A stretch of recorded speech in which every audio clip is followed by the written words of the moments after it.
Welcome to Design Your Life in Business, the podcast for leaders by BrightMind Consulting Group. We give you the necessary tools to help you become the architect of not just your business, but your life too. I'm your host, Jevon Wooden. We are here today at Well Done Cooking Class with the owner, Michelle Morris.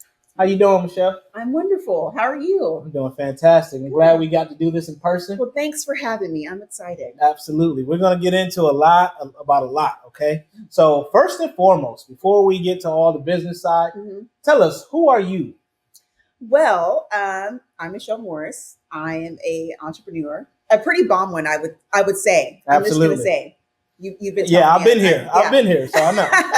So we have a catering company and a cooking school that we're in right now. We've been working for ourselves for, about 8 years now. And so, thank you. So we've been fighting the good fight of entrepreneurship and just being terrified and excited at the same time. So I do that. I'm a mom. I have 2 boys. One's feels like he's early 30s, but he's not. And then the other one basically is 20. So I have an 8-year-old and a almost 13-year-old. So I'm doing all that. And then, soccer, momming it up, trying to find time for myself. That was the question I was just going to ask. With all that entrepreneurship, motherhood, being a wife, all the things, how do you find time to do all of that? I actually started time blocking my schedules out. And this sounds really I'm gonna nerd out for a second, but I'll time block, I'll give myself an hour of time. And during that hour of time, I'm only working on XYZ things. I don't stop for anyone. I don't even answer calls unless it's my kid's school. I might pause for that. And even sometimes I'm like, y'all can wait. So I'll do that. Call your husband, right? They can call the husband. But I don't stop until I get that done, because I find that I have so many things kind of all over my head and emails and all that. If I keep on seeing a squirrel and getting distracted, then I never get anything accomplished. So that's the first thing. I even schedule out time for I have it scheduled for my hair, nails, all the things. Right. Even stuff that might seem trivial, I still block that time out for myself. Even if I'm walking my dog, I'll take a 15-minute break during the day because I work office out at my house, and I'll go walk the dogs and come back. But it's only in that time block that I do it in. And then I really, it sounds horrible, I probably go to bed at night, maybe midnight. So I work pretty late in the days after I pick up the kids from carpool. The days pretty much dashed after 3:30 or 4 o'clock. All the parents. Yeah. So we don't do anything. So I don't start back working until around 9:30. Okay. No, that's good. That doesn't sound horrible. I mean, you built the life, right? You're able to time block and stay with that, because that's the toughest part. You can start it, but sticking with that, I salute to you, because that's the hardest thing, especially as a parent. Things just start coming out of nowhere. Things happen you don't expect, and you have to pivot and try to rework your schedule. And don't get me wrong, it doesn't always go according to the plan, because something happens, right? Whatever. But for the most part, I try to at least have some type of scheduling. And I'm a really big list person. So I love checking off my boxes. So every Sunday night for the week, I'll write down my full list of all the things I want to get accomplished that week. And as the days go by, if I don't get it, or I'm kind of work in progress, I'll just create an arrow and move it to the next day until I finish all of my stuff for the week. No, you're super organized. I am very organized. Yeah, you're super organized. That's dope. Now, let's back up a little bit, because you said entrepreneurship for 8 years, right? So what was life like before that? Oh, life before, it felt very, you know what to expect, right? And so it's less exciting, but also more comforting. If you know you're getting a paycheck that's for this amount every 2 weeks, that's bomb. Your insurance is good. It's nice and juicy. My husband worked for oil and gas, so we're living la vida loca. But when you start working for yourself, that's when you really have to either hustle or be okay with you having ups and downs, right? And so I think it's definitely made me less risk adverse, because I used to be very conservative in the decisions I made or what I do. But my husband is very let's do it. Let's do this. Calculated, mind you. But he kind of pushed me into being more trusting myself and my capabilities and thinking bigger than what I thought I could do. So that's what I'm talking about. Support It's very important, right? Because you sound like you got the right spouse, he got the right spouse, and that's really key. A lot of people don't understand how important that is. Warren Buffett talked about it, like having that right spouse. It can make you or break you if you have the wrong one. It sounds like you all work together.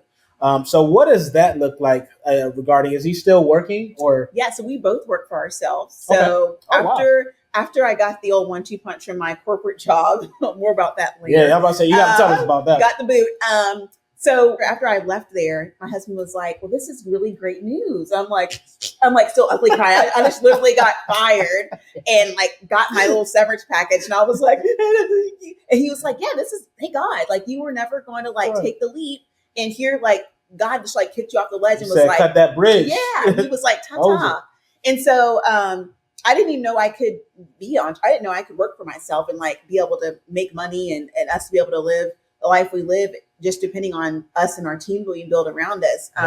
And so I think having someone that you can not only work with, we also know our each other shines, right? And so we do collaborate and ask each other for advice, but I have my distinctive like roles within the company and he has his roles. And so he's able to kind of do business development on like a farther scale, like further out 5 to 10 year type of plan, where I focus on the more immediate things and like staffing and HR, all that kind of stuff. So we don't have to crisscross applesauce all the time, but we definitely like lean on each other in that regard. So he's really growing his side of the business and doing acquisitions. And I'm really focused on like the two that we have that we're building up, hopefully on autopilot soon. Teamwork make the dream work. That's true.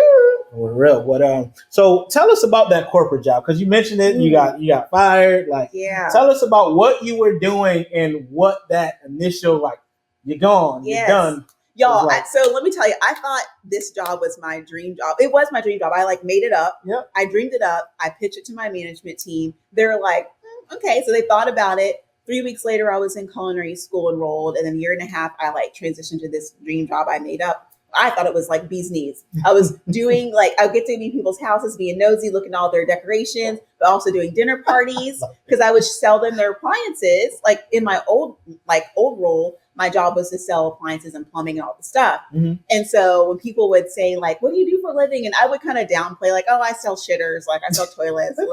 And then my husband's like, why do you keep like doing that? You're like way more than just selling shitters. I'm like, well, I'm good at selling. And he's like, well, there's more. And so when I started really thinking about it and what made me happy, it was appliances and cooking or just like entertaining. So I was a big chef stalker for a while because I had a blog, Culinary Cutie. It's old. So I had a little blog and I would go eat and like do like food reviews because you know I don't in my head people want to know what I was tasting. So I thought I would make it readily available. I mean, people do make a lot of money doing that for TikTok and all that. It was stuff probably nowadays. like my mom and dad. They're mostly looking at it like sounds yummy, like double tap or whatever. I love it. But anyway, so I did that for a while, and then after I started doing lots of walkthroughs in my customers' houses, I would notice like the stuff that I sold them, they were super excited about that. I told them this would change your life. Like you're going to have your steam oven, create your meal while you're at soccer practice. You're going to come home. It's going to be ready. You know, that type of thing.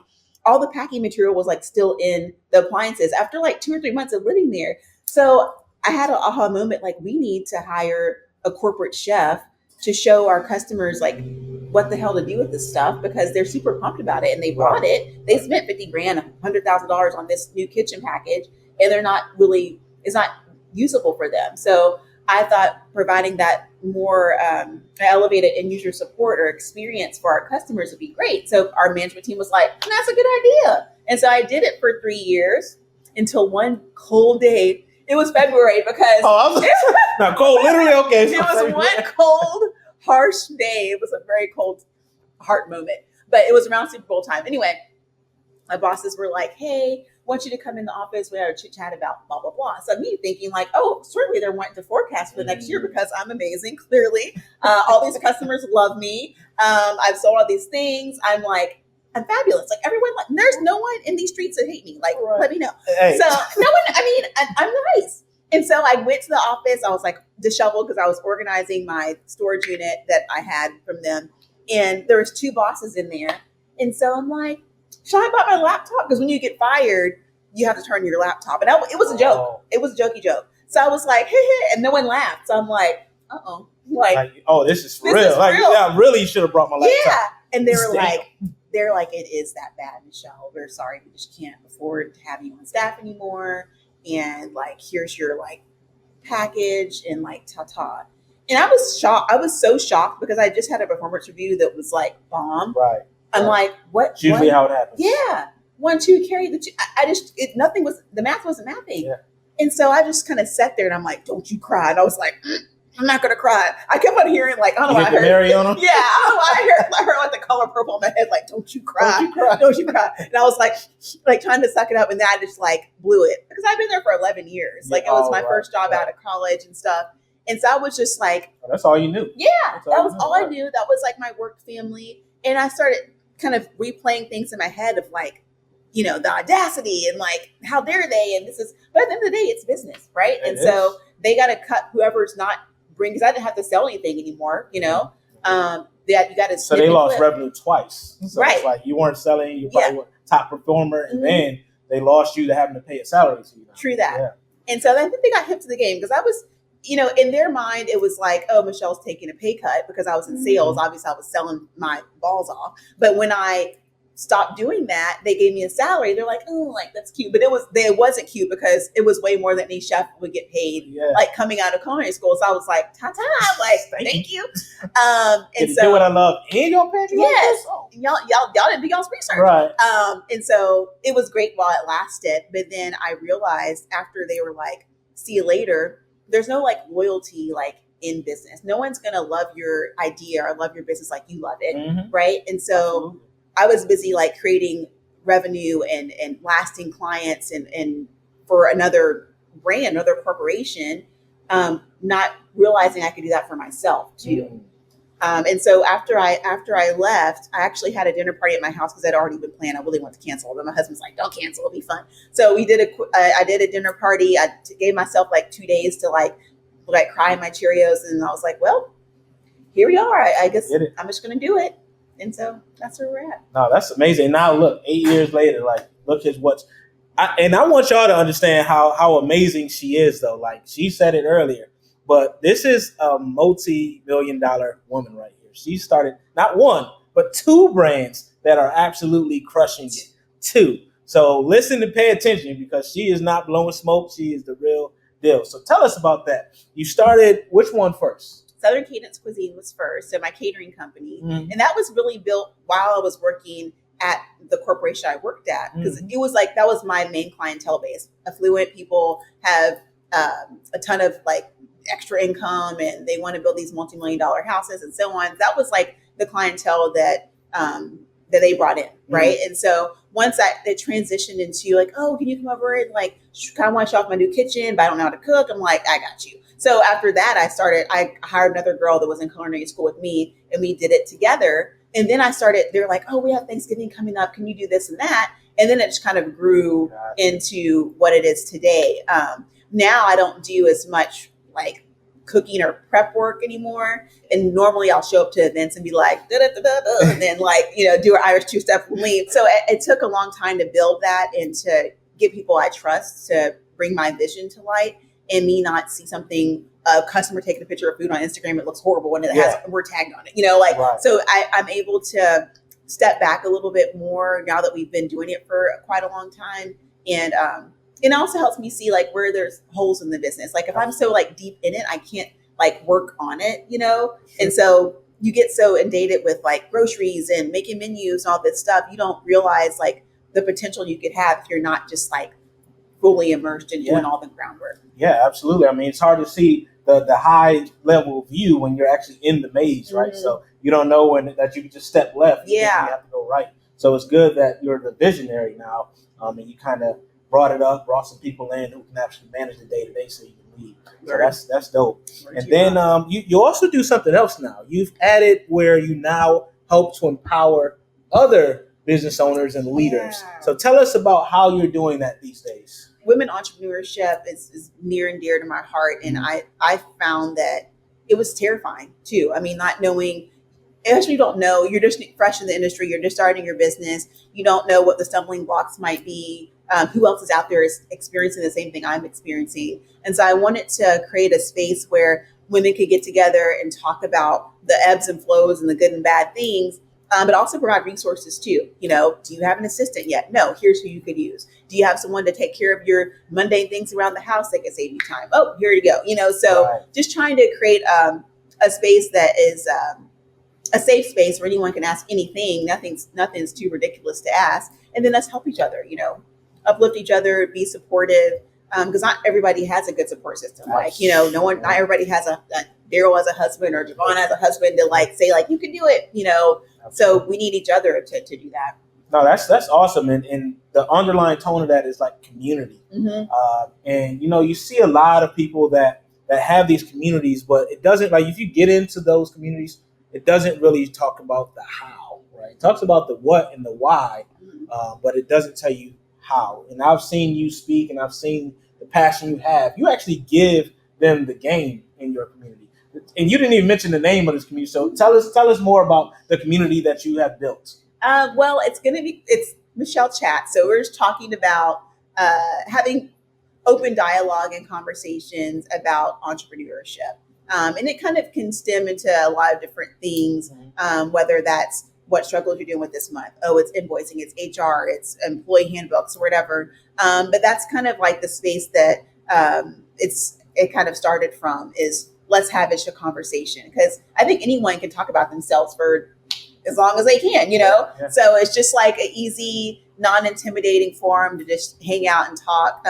I'm joining some other like networking groups and things like that will have meetings once or twice a month and just talk about what business we're doing, or different exercises, making sure you know your strengths and your weaknesses and your company. Yeah, and I'm sure you have a lot of knowledge that you can share in those groups. And as you said, no matter what level you are at, there's always something that you can learn from someone else, just hearing that. So you also speak, right? You have this community, but you're also a speaker.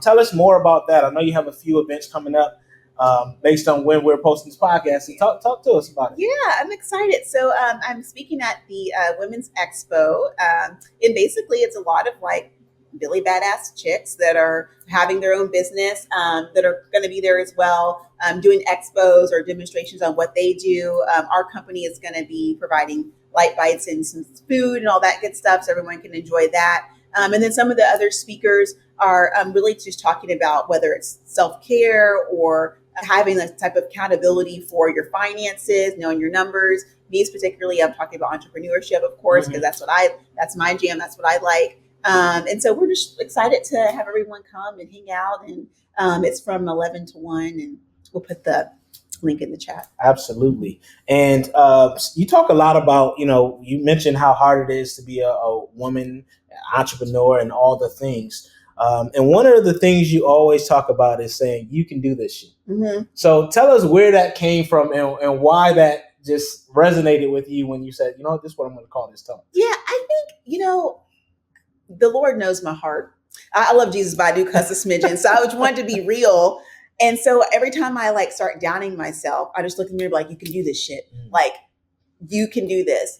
We can all have what we want. We just have to build the right space around us to get us going. You know, you can't. I always tell my husband, like, he has these very big, like BHAGs. He has these very big, audacious goals, all this kind of stuff. And all of us should have some. So what's your BHAG? Let us know.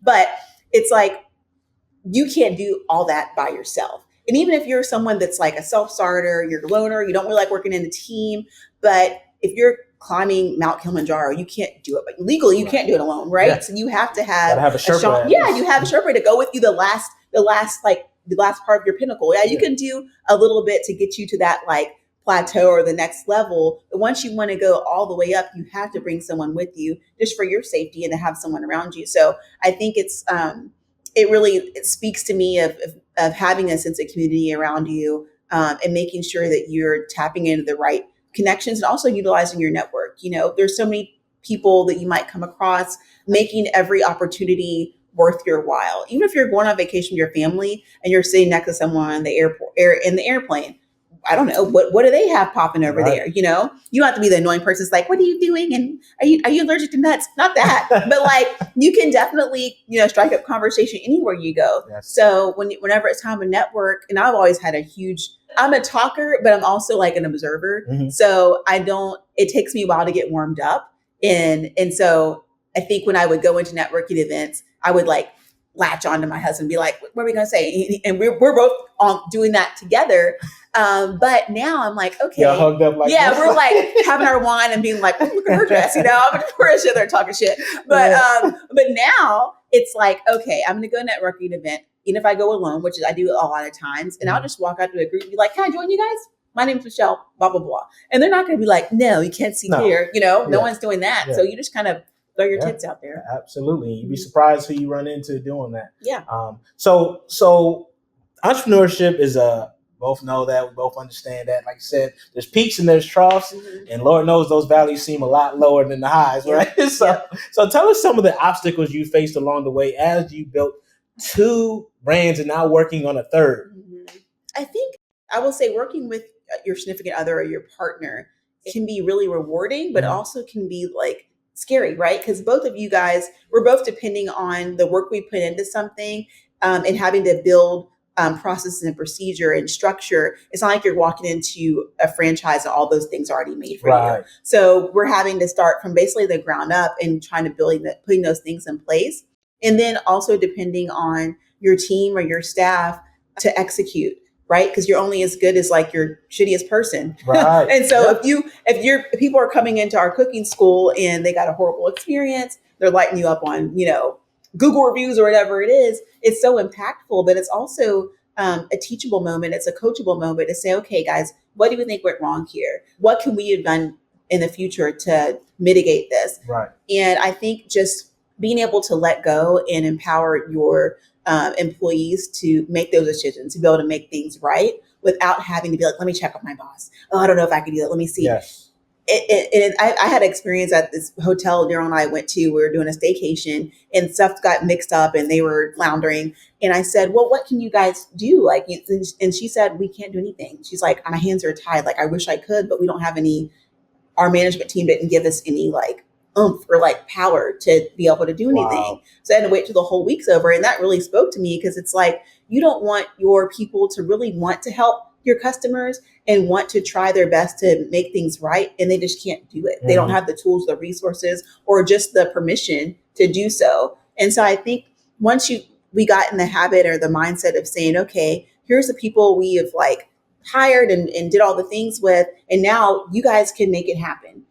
Whatever you do, do what you want to do and just ask for forgiveness later. If it doesn't work out, now it didn't work out. Right. And that's really how those SOPs and all the stuff are created, right? You can set the process, but there's always going to be these one-off situations, and it does teach you something. Mm-hmm. And I think that's a very important lesson for leaders and just in life in general. It's like, okay, if we do fall short at one thing, what did we learn from that? Because oftentimes we focus on the problem and then we can't see the solutions, right? Mm-hmm. So it's like, how can we be better the next time? So I love that you do that. I love that you allow them that power, give them that autonomy. Mm-hmm. And I know sometimes that's difficult because you deal with a lot of personalities, mm-hmm. hiring different folks, Yes.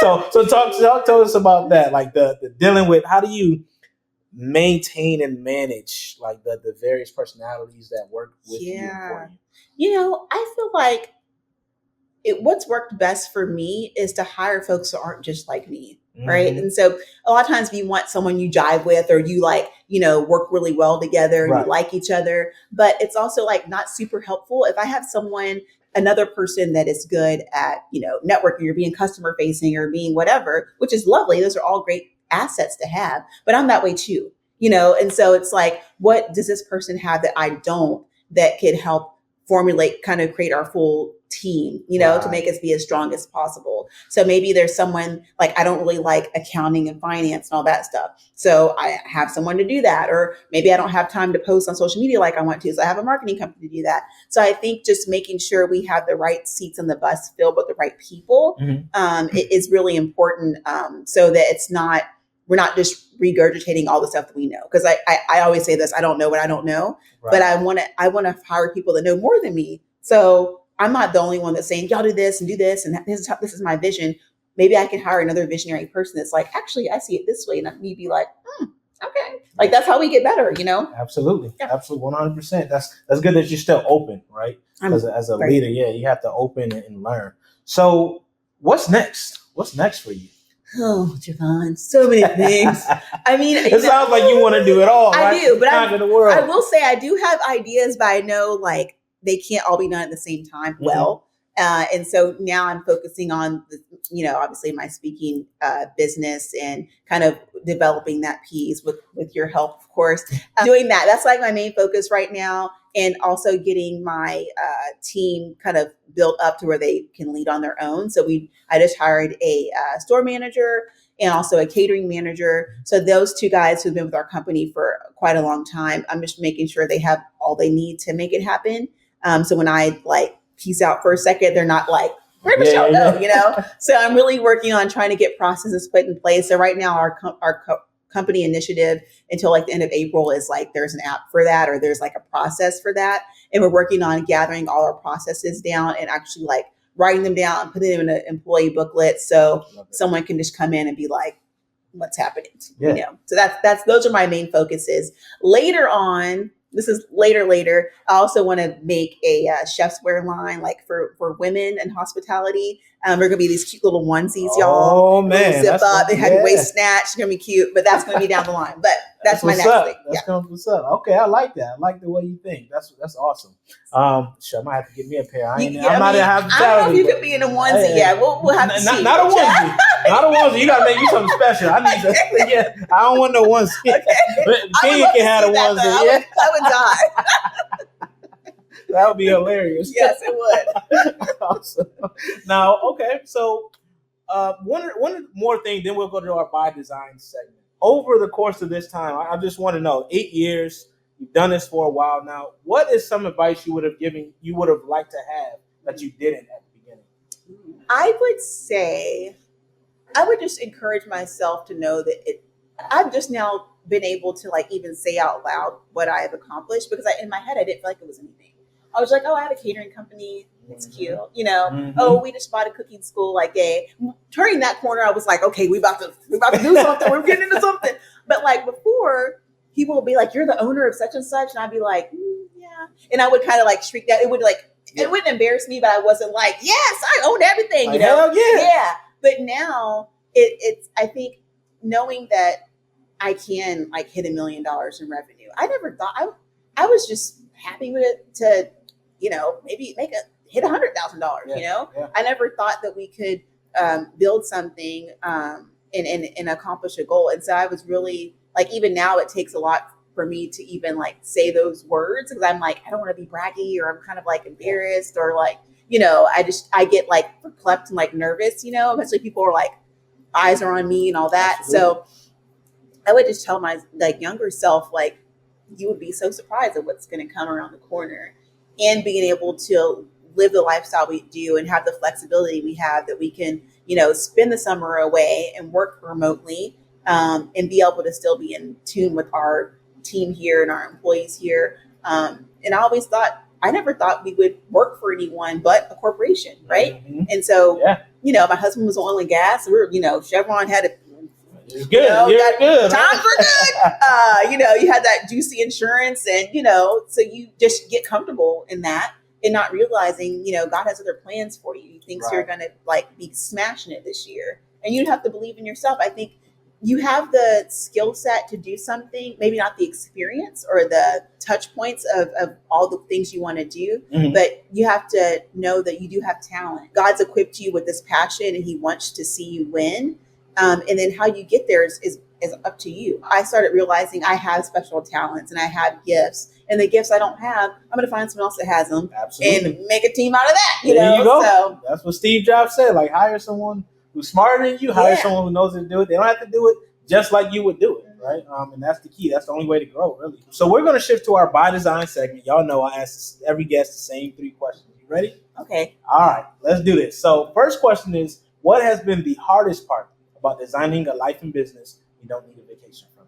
I think the hardest part is the journey of the design process. Mm-hmm. It's like understanding like what your long-term goal is and long-term vision, and then working your way backwards and how to get there, and then making it attainable goals. Like if you have this big, hairy, audacious goal in the future, it can seem very daunting. Like, oh shoot, like how am I even going to be able to create a chef's line? Like, what do I even do? But then you start chatting with people in that industry and you say, okay, it's going to take 4 chunks of things for me to do, and then start breaking those down into quarters, breaking those quarters into months and all that. And so it's less of a feat for you to actually get things accomplished.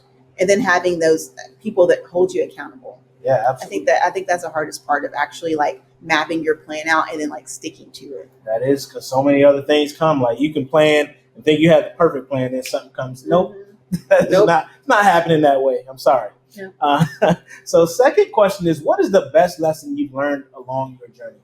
The best lesson, I would say, for me, it would be to not let folks that don't see your vision or dream deter you from doing it.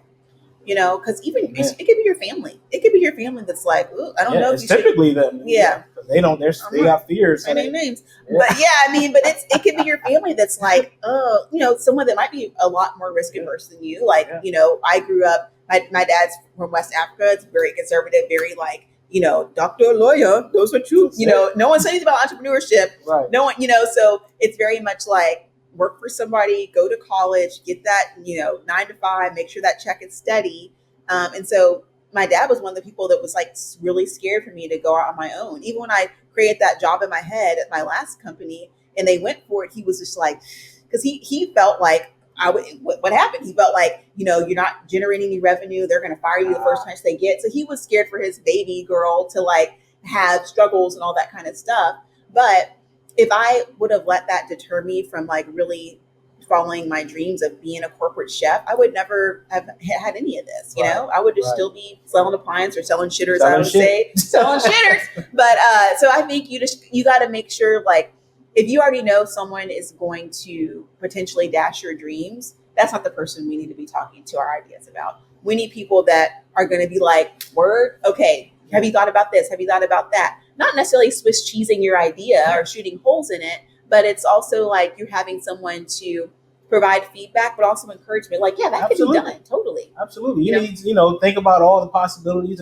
Make sure you have a contingency plan in place. Mm-hmm. I like to say your personal advisory board, right? Yep. So, board of directors. A lot of people think that that's just for corporations that's public or, large enough to do that. We should do that too as small business owners. Mm-hmm.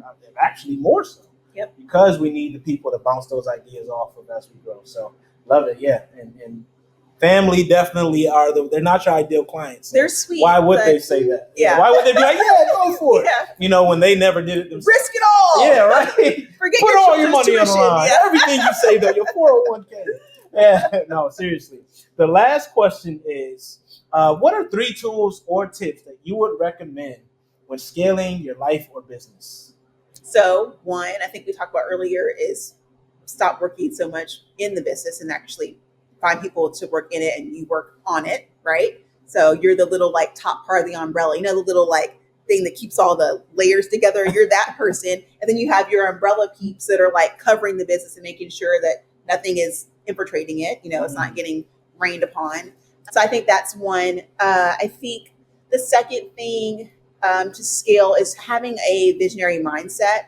And if you don't have that, getting that partner to have it. Again, like it's you can't climb a huge mountain alone. So once you get to the pinnacle of like, okay, now what? Right. I've hit my goal and I don't know what to do now. That's where I was stuck. That's where I hired this fella. But like what a journey it has been. Yes.